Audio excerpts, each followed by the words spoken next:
আর কখনো তোমাকে বিরক্ত করব না। আর কখনো ফোন পাবে না আমার। আর কখনো বলবো না তোমাকে খুব মিস করছি। রিসিভ না করা প্রতিটা কল, উত্তর না দেওয়া প্রতিটা মেসেজ, আর এড়িয়ে যাওয়া প্রতিটা কথা মনকে জানান দিচ্ছিল যে সবশেষে আমি কতটা মূল্যহীন হয়ে গেছি।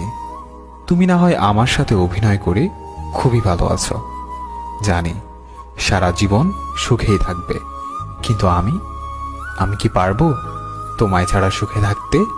পারবো কি তোমায় ভুলে যেতে? কোনোদিনও পারবো না। আমি তোমাকে যতই ভোলার চেষ্টা করছি, তোমার স্মৃতিগুলো ততটাই আঁকড়ে ধরে আছে আমাকে। মনে করি এইবার সত্যিই ভুলে যাব তোমাকে, আর কখনো পিছু ফিরে দেখব না তোমাকে। কিন্তু তোমার চেহারা যখন সামনে আসে তখন মনে হয় এইবার দেখি, তারপর ভুলে যাব।